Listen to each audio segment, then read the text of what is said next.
Hey everybody, I'm Anna McEwen.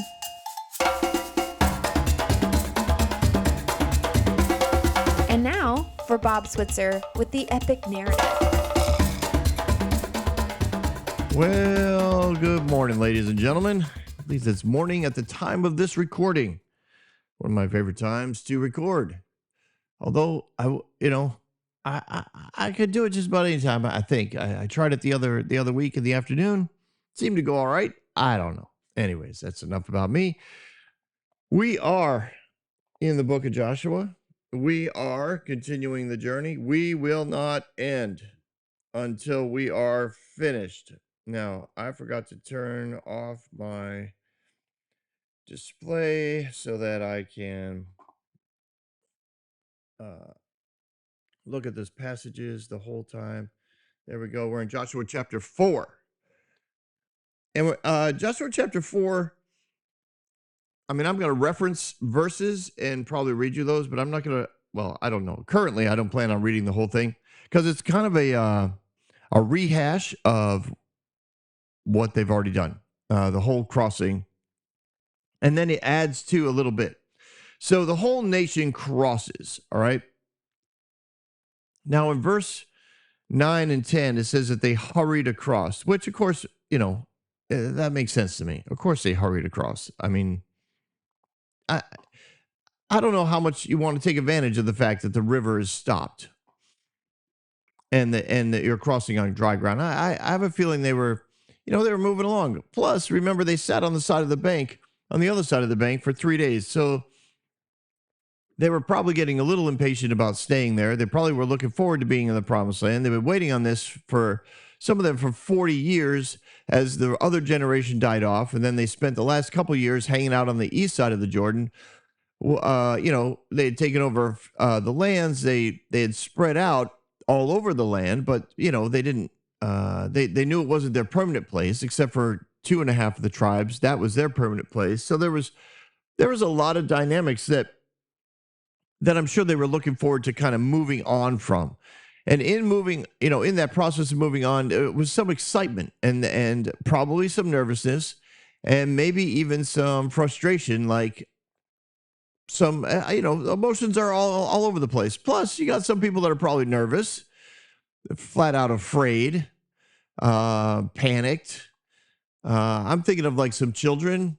We go to currently our location.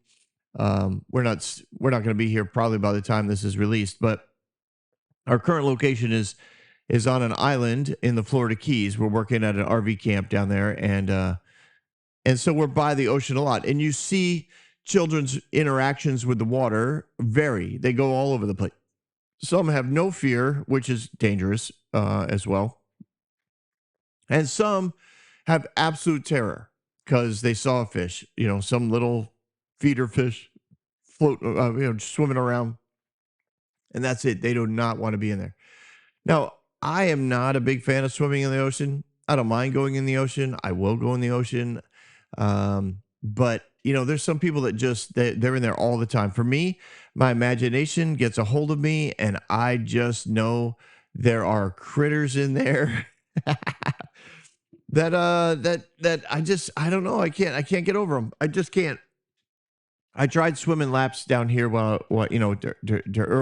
in our season down here, and it was a mental exercise every time because I would see critters, I'd see fish, and they're not, sea fish. That's cute. Thank you, Bob. Yes, I know. Of course, I'd see fish, but as I'm swimming, I'd also see jellyfish, and that I don't care if they don't. Well, those aren't the kind that bite you. No, I don't want to touch them. I don't want to touch. I see, I would see like egg sacks of whatever, some critter, because it wasn't like super deep. The water I was swimming in was probably about 8 feet deep, and it was grassy on the bottom, and so the fish would swimming around. There was one particular barracuda.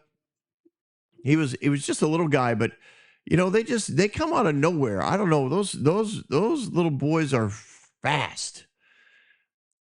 And it just seemed like every time I would go swim laps, it'd be, I don't know, anywhere from, I'd be eight laps in, and all of a sudden there he is, just I assume it was a he. I don't know. Could have been a she. It wasn't. Just really didn't care.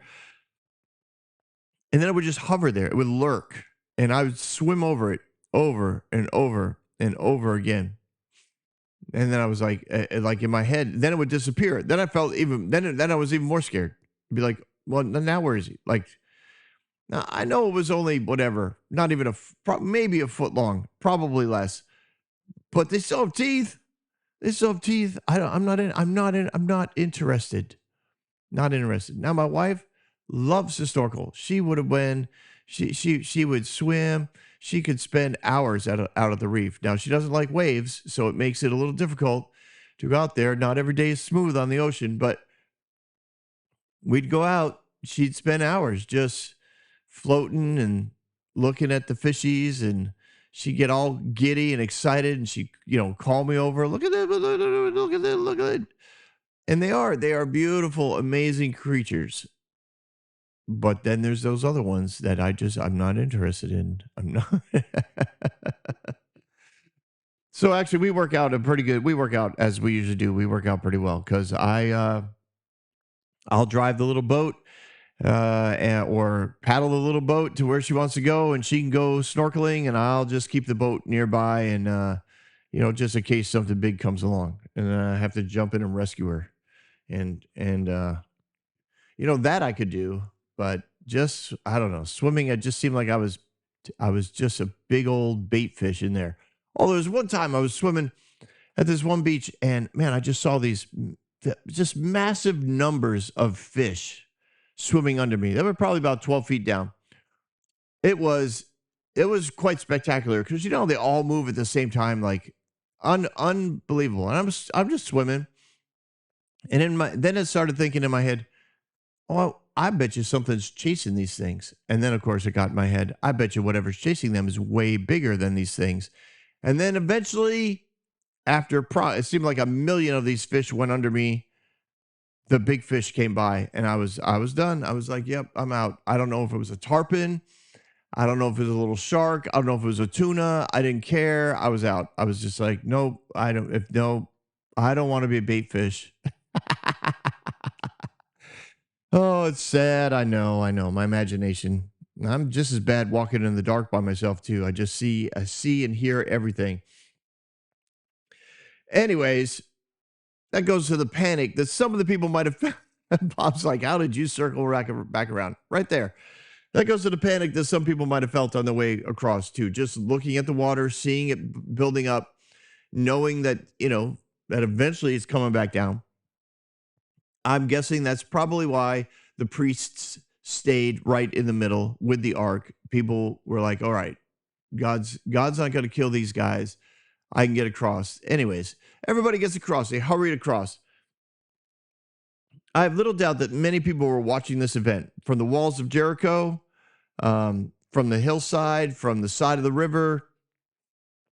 I'm guessing some people ran to like the backside of the city and was like, you have got to see this. They're crossing. You've got to see this. It had to be spectacular. People running upstream to see what's happening with the water, people running downstream, telling other people what's happening with the water. Those guys running back upstream, up the dry stream.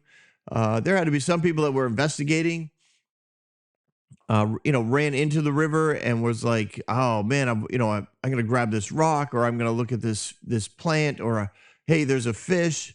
I'm going to go get it for dinner. I don't know. There had to be a lot going on, because I don't think what happens here is like some sort of vacuum. There's thousands of lives that are being impacted by this event. It is spectacular from literally every sense of the word. It is super natural.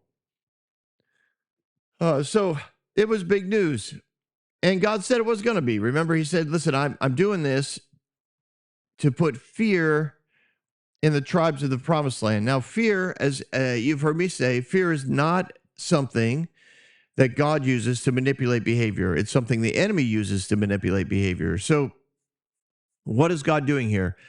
Well, obviously, I mean, not obviously, but you always want to look at the definition of fear. Now, fear was not Well, it can go either way. It can go either way, right? It can be the kind of fear where you're terrified. It can be the kind of fear where you are in awe, where you are where you completely respect and honor what whomever you're quote fearing. So sometimes it was used for dignitaries and kings and queens, and sometimes it was used for gods. And depending on the context, it was either terrifying or it was awe and respect. And so whenever I see this, I know because of Jesus that God is not trying to cause great fear and terror in the people that see what's going on. He is wanting to produce in them a sense of awe and respect for who he is and what he can do. It's not about I'm bigger and badder than you. It's I've got your back. Like I am a loving, good God, and I'm also powerful, and it's okay. I don't use my power to cause you to be manipulated and guilted and shamed and feared into behavior. So he did this to bring a sense of awe and respect to the tribes of the promised land. And it was also to solidify confidence in Joshua as a leader. And it does say, man, I didn't write down that verse, but it does say that all the people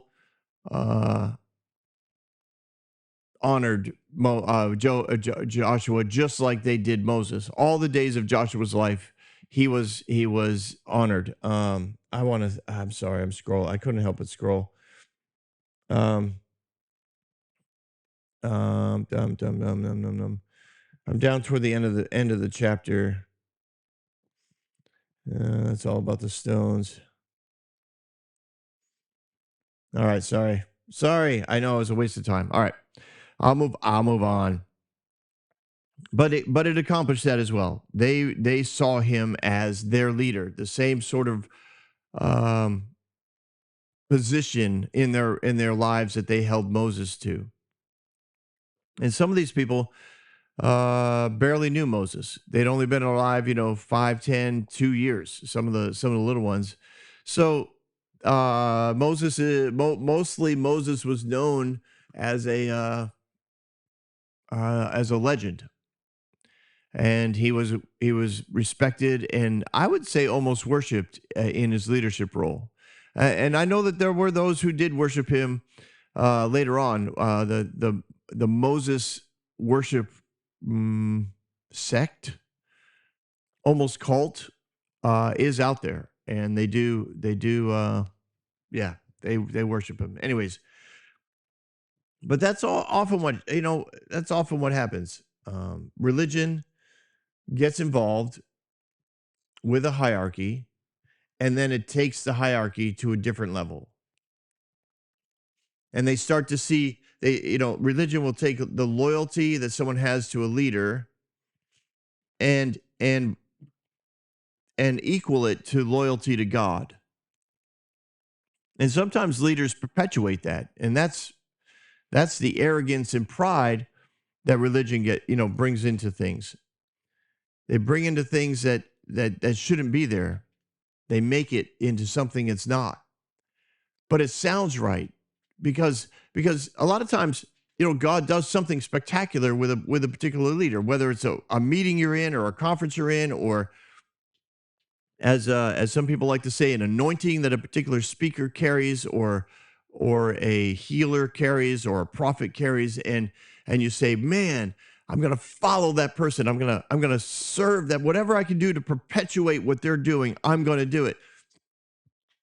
And so the honor and respect that is due them is fine. But then in our excitement, we turn that into, I'm going to do even more. I'm going to honor them even more. I'm going to hold them, up even higher.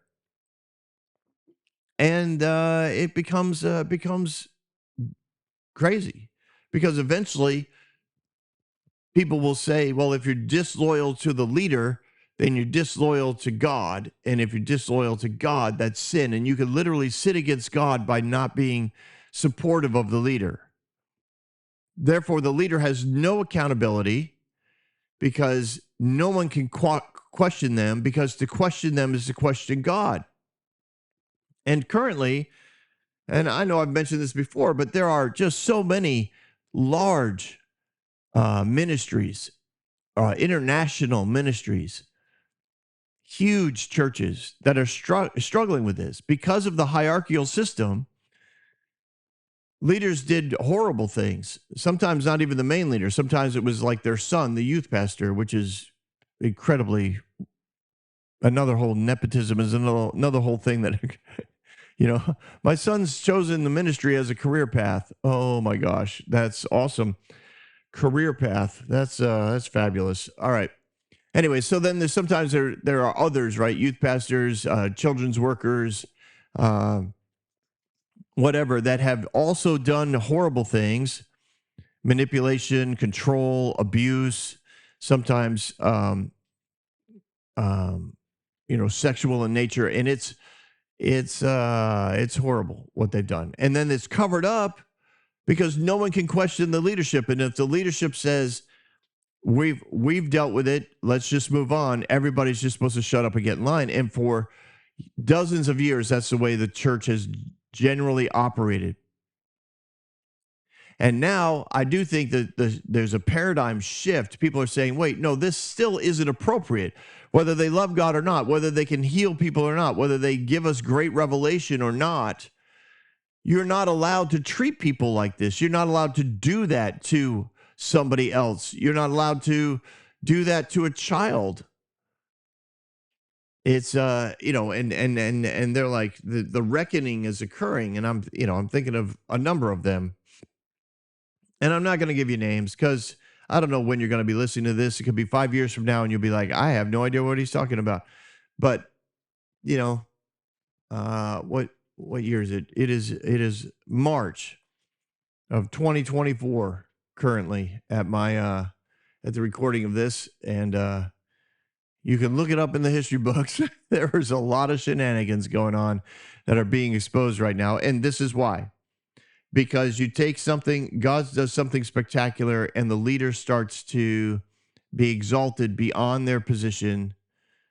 And then in a desire to continue to honor them, that leader is no longer questioned. And in no longer being questioned, there's no more accountability, and they're able to do whatever they want. And I do understand it. I've been sucked up into it. Absolutely. No, I have. I am not innocent of overzealous exaltation of leaders in my Christian walk. In my head, they were wonderful people of God. They were amazing, and I just wanted them to be even more exalted. And honestly, I think looking back in a lot of ways, I wanted to ultimately be someone like them. I wanted to be exalted.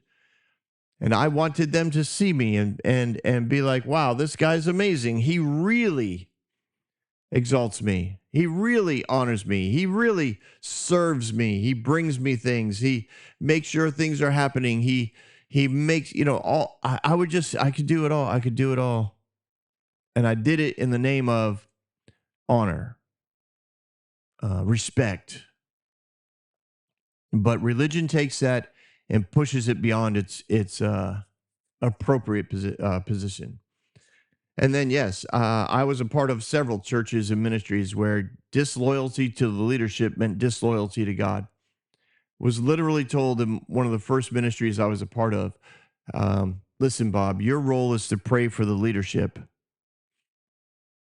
You pray for the leadership, and they will tell you what God wants in your life.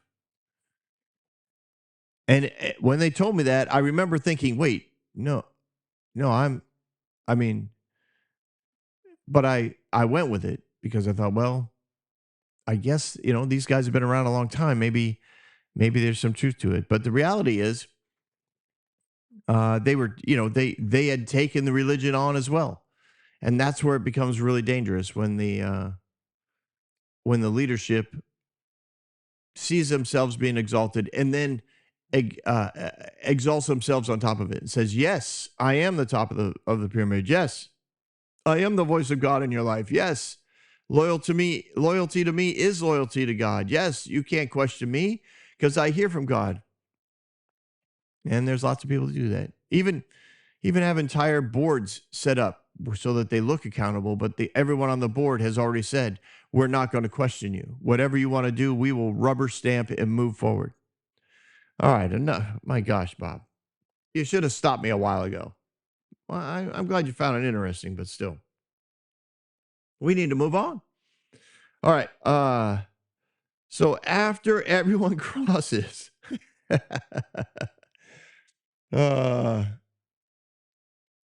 choose 12 men from among the people, one from each tribe, and tell them to take up 12 stones from the middle of the Jordan, from right where the priests are standing, and carry them over with you and put them down in a place where you stay tonight. So Joshua called together the 12 men he had appointed from the Israelites, one from each tribe. And he said to them, go over before the ark of the Lord into the middle of the river, Jordan, and each of you take up a stone on his shoulder, and according to the number of the tribes of the Israelites, this will serve as a sign among you, and we'll get into that another time. So this is kind of a cool idea, right? It's a memorial stone, it's a memorial altar, it's a way to remember things. So he gets 12 guys that he's already appointed. Pulls them together. He goes, all right, go back into the river to where the priests are standing. Now the priests are still standing there, which I find fascinating. I don't know. I assume that there was some arrangement where Joshua was like, listen, you guys go to the middle of the river and stand there, wait for me to call you out. So some of the plan, either we're not privy to, or everyone just knew what the plan was and it never got really written down because they just figured it would be obvious as to what the plan was. But there we go.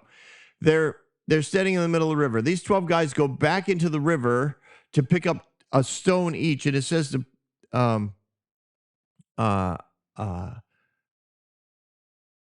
carry it on your shoulder. Sorry. So that's the idea that these are not small stones. These are big ones. These are ones that you are going to probably have to rock back and forth a little bit and then hoist it, get it on your shoulder, and bring it back up out of the river.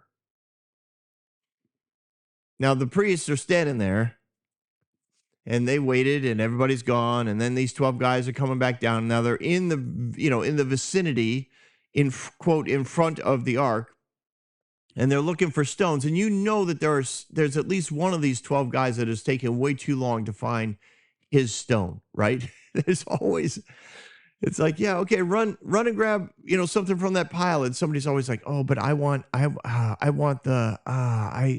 I have the, now listen, at my current job, I get to do some really fun stuff. I'm the activities guy down here. So one of the things I do is an ice cream social every Saturday from 1:30 to 2:30 down by the pool. We just scoop. It's free. They take donations for Carrot Camp, but anyways, it doesn't matter. It's free. And there's only 3 choices: chocolate, vanilla, strawberry. Chocolate, vanilla, strawberry. Chocolate, vanilla, strawberry. And some people, you would think there's 130 choices. They stare. Now the case is open. They stare at the 3. What do I want? And I'm thinking, part of me is like, just take your time. I'll take the next order, because usually I have a line. I'm telling you, you can't imagine how many wonderful old people down here in Florida love something free. And the majority of them could afford to buy probably the entire park we're working in. But that's not the point. This is free. So they stand there. Sometimes they'll look right at the 3 and they'll say, so what kind of flavors do you have? And I'll say, well, this brown one is chocolate. This white one here is vanilla. And this pink one is strawberry.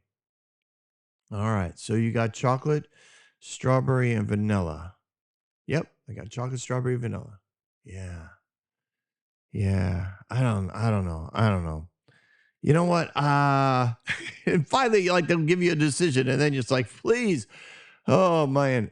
So I generally smile my way through it, because it is funny to me that even with 3 choices, it seems like too much for some people. And so I picture somebody down there in the river going, oh, that's a good rock, and they pick it up. They're like, no, I don't like this, and they drop it, and and slowly the 12 guys are walking out. And there's one guy down there, and the priests are staring at him, wondering, and the guy's like, now he's in a panic, like, okay, no, and he probably ended up going right back to the first one that he dug out and grabbed that one, and then hoisted it up on his shoulder and headed out, headed out of the river. Of course, everybody's watching, and it says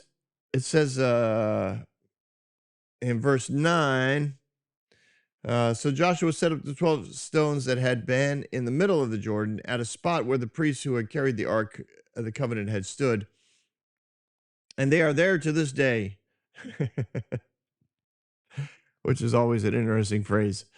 So he sets it up in the place that they're camping, not right there on the edge of the riverbank. So this took, again, for me, it was a phrase that indicates time.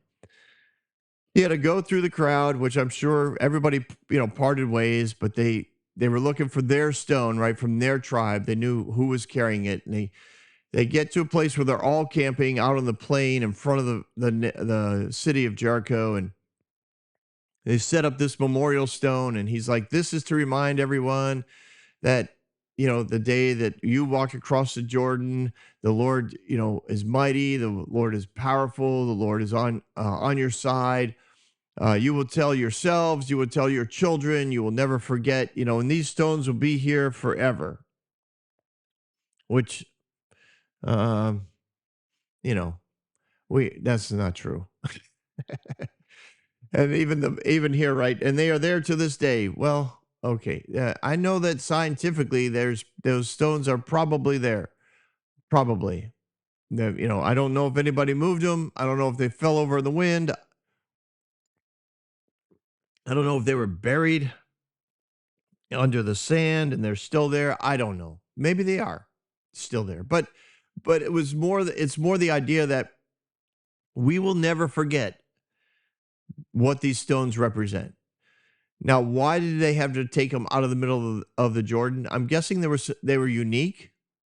They probably were not as rough as the stones that were all around. I mean, you got to remember, Jericho's built with massive stones. Like there's stones, leftover stones. There's retention wall stones. There's stones that have been pulled up out of fields that are lining the streets. Like there's stones that they could have chosen. They chose the ones that came out of the river because they were unique. Not the only ones on the planet. I'm sure there have been people that have gone into the river during drought seasons and pulled stones out of the river.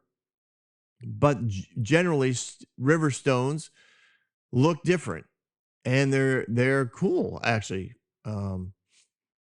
Yeah, they're cool. I mean, I did a missions trip down to Guatemala, and there was a really nice river. I went there 4 or 5 years in a row, and there was guys who made a living, taking they'd pull their pickup truck right into the river, and then they would load it up with these river stones, and they would drive them off to wherever it was that they were building a retention wall, and they had these really cool river stones. So that's what I picture. Now the priests are staying in the river in verse 10. The priests carried the ark, remained standing in the middle of the Jordan until everything the Lord had commanded Joshua was done by the people, just as Moses had directed Joshua. The people hurried over as soon as all of them had crossed. The Lord and the priests came to the other side while the people watched. The men of Reuben, Gad, and the half tribe of Manasseh crossed over ready for battle. So here we're recounting again the whole concept of the move from one side of the river to the other. And the first people across was a 40,000 member army from the Reuben, Gad, and the half tribe of Manasseh who had committed to being part of the battle plan until all of the promised land was subdued, and then they would be allowed to go back to their nation. So they have been training and focused on becoming warriors for the nation of Israel. They were going to lead the army, and they were going to stay with the army. A lot of people would look at them almost like mercenaries because they didn't come with family. They didn't come with a whole lot of camping gear and setting up, for setting things up. They were there to move. They were there to do war. So if you're watching this right from the side of of Jericho's wall, you're seeing the first 40,000 people across the river, which in and of itself looks spectacular. You're sitting there saying, wow, the first thing over here is 40,000 troops.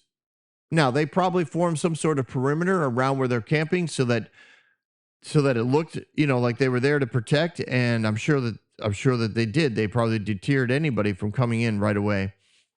And when they came up out of all the people watched, the tribes from the other side, people up and down the stream watching them,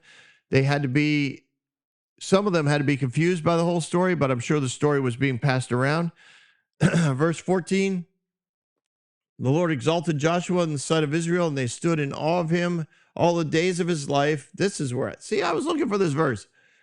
Just as they had stood in awe of Moses. That word awe can also be the word fear, respect, honor. It's the same thing. Then the Lord said to Joshua, command the priest carrying the ark of the covenant to come up out of the river. And so he did. And as soon as the priest came out of the river carrying the ark of the Lord, no sooner than they had their feet on the dry ground. Now they came across on dry land, but we get the picture that it's on the edge of where the river would be. The waters of the river returned to their place and ran at flood stage as they had before. So this is, this again had to look also pretty spectacular. The priests come up over the edge of the riverbank, and everybody who's watching, the nation of Israel, yes, but everybody else who's watching is the ones I'm thinking of. All of it, like, what's going to happen? And the water returns. It goes right back to the way it was. If the nation of Israel hadn't been there, you could almost say, what happened? Did I just imagine that? And the 12 stones that came from the middle of the river are, again, a testimony. A testimony to what had happened. In verse 18, it says, I just want to point that out. Yeah, that the priests did not move until they were commanded to move. They waited for Joshua to give them the command. So this continues, blah, blah, blah. Verse 24, last verse. He did this so that all the people of the earth might know that the hand of the Lord is powerful, and so that you might always, quote, fear the Lord, be in awe of God. And the reason why we go with that definition is because God is Jesus. Jesus is the Word of God. So Jesus did not show up here to cause fear and guilt and shame and bring people and manipulate people's behavior based on the power that he had. Did he have power? Oh, yeah, he had power. A lot of it. But he didn't come here to manipulate people. The attention that was acquired by this event for God and Joshua was there, as you know, from my perspective, to garner relationship, to bring a place of honor to the teachings about Yahweh and the kingdom, and to begin that process of overcoming the promised land with the kingdom of God. As you know, I believe Joshua and the people interpreted this act of supernatural activity as proof that God wanted them to wipe everyone out, because that was their understanding of how God wanted this to be done. And now they can be even more confident that God was in agreement with them. But God is always good. And he doesn't withdraw his authority and his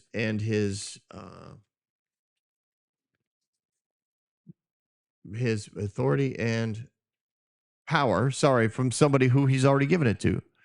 If he's given it to you, then you've got it. And what you do with it is on you. Sorry, I'm now hearing voices. But I know where they're coming from now. So I'm getting good at this. The other thing I also want to point out is this. Everybody that watched this little thing happen, right? They're seeing it. They're going, all right, that ark is what's powerful. That ark harnesses the power of God. much like some of the pictures that was used in that old movie, Indiana Jones movie, right? The Ark is what the Nazis were trying to get to because they wanted to capture the power of God was in that Ark. And I do think that there are people that probably wanted to get closer to that Ark. There were probably merchants and large family leaders and maybe even some of the rulers in Jericho that were like, we could really use that Ark. If that would let us cross the River Jordan anytime we wanted, like you could picture some rich merchant going, I could cut my travel time by 5 days if I could just cross the Jordan wherever I wanted. Like, I got to figure out how in the world to get that power on my side. And in some ways, that's exactly what the Lord was trying to accomplish here. He wanted to capture their attention. And even though their motives might have been impure to begin with, the point is it would give an opportunity for someone to have a conversation, to let them know what God is really like, to introduce concepts of the kingdom, how people are created equal, how they're created free, how God wants to have a personal relationship with them, how you can make yourself right with God anytime you want, that he's always available, that he's always ready, that he's waiting for an invitation. He will visit you and speak with you at any time. Like, these are all principles that they could have taught, that literally Abraham taught, hundreds of years prior. And he taught it in that region. It would not have been maybe completely forgotten from the Canaanite history, from the Philistine history, because Abraham taught it. That was one of the main things he was known for, was teaching about this monotheistic concept of religion under this God Yahweh. But we've got more to do at camp before we take on Jericho, so we will see you next week on the Epic Narrative. Have a great day, everyone. Don't go anywhere. We've got Bob Thoughts.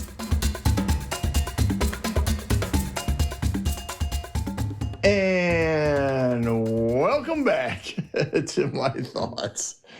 I don't know. I always find it funny when I think about my thoughts. I find my thoughts funny, I guess. And that's why I chuckle. I hope you enjoyed this week's episode. I know that we are continuing this theme that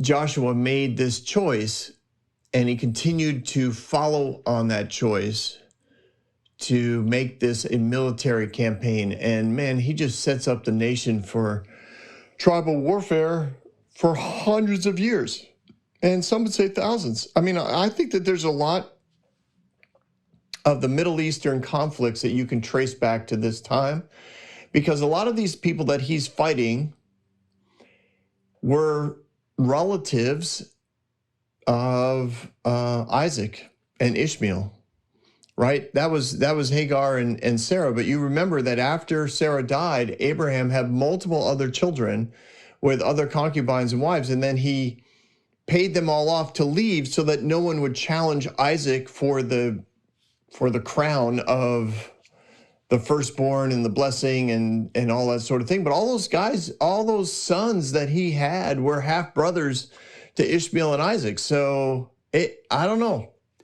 Family runs deep in this. Bloodlines are huge issues throughout the Middle East. So anyways, I think it's just one of those things we have to keep in mind as we go through, whenever we read the scripture, that it's as you know, it's far more complicated than just a 20-minute sermon.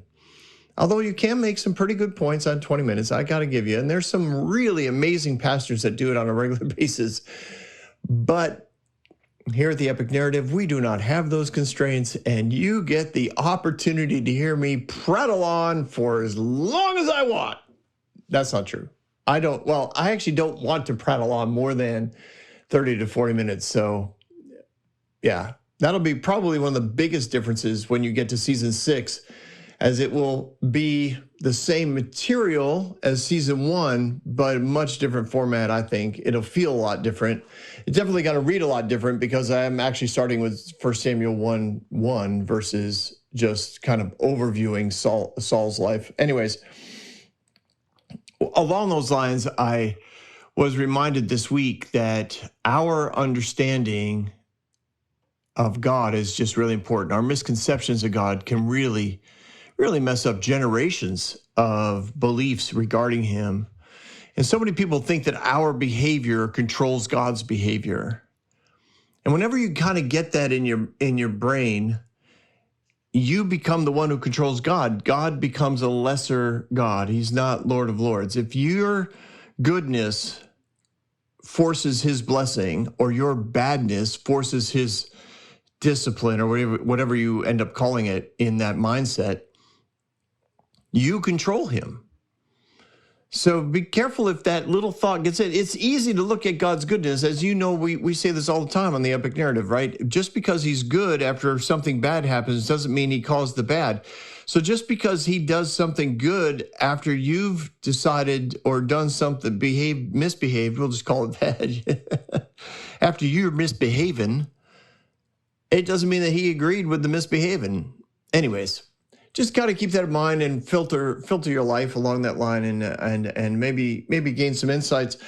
Also wanted to tell you, like currently we're living in Pontiac, Michigan, and we live in the guest room of our daughter, and we share the space. The main floor is open to everyone all the time. So in order for me to do these recordings, I go to the basement. My recording area is in the laundry room. And it's kind of fun. And, you go down. I don't mind working in the basement. Those of you that listen to season 1, that whole season was done. Season 1 and 2, I think, were done in my basement. So that's fun. And I'm back down in the basement doing my recordings and writing notes for season 6. And my dog, Zacapa, he's so loyal. Just, I don't even hear him. Like, I'll just come down the stairs, do my thing, and then all of a sudden I'll look down and he'll be just laying there at my feet. He doesn't interrupt. It's like, oh, Dad's studying, but I want to be close to him. He's just honestly a loyal friend. I wish he didn't bark as much, but he is a dachshund. I understand they like to bark. He probably doesn't bark half as much as some that I've met, but he's a sweet, sweet dog. I love having that guy around. He's always a loyal friend. He's just a good dog. And some of you guys met him. Went out to eat with some people, and they were like, oh, I've met Zacapa. Not many of you have, but a few of you have. And it's always fun to introduce him. If you follow me on some of the teachings I've been doing on Rethinking God with Tacos, he occasionally jumps up in my lap while I'm doing those recordings. He likes to see what's going on up there. Who am I talking to? That's what he wants to know. I'm talking to a computer. All right, I want down again. He's too cute. But along that line, we do need to continue to upgrade and get ready for season 6. And we need more lighting down here in the basement. That costs money. I'm trying to raise $5,000 for this season so that we can do what needs to be done for the podcast and hopefully expand our audience and create more of you. But if you can help us out, that would be great. Just reach out to me directly, either on thebobswitzer@gmail.com, or you can reach out to me through the website at www.thebobswitzer.com. Did I say .com for Gmail? Gmail.com. Anyways, just reach out. Let me know if you can help us out. I'll tell you the ways you can. But yeah, you can do it monthly. You can do it at one time. Any amount helps. We're just, I just want to keep this thing going. I'm very excited about what God is doing and how he's allowed us to expand our audience. It does continue to grow. I love it. And I want to see our vision for the future well established. So if you can help us out, that'd be awesome. I think that's it for this week. I hope you guys have a fabulous day. As always, I look forward to seeing you here next week on The Epic Narrative.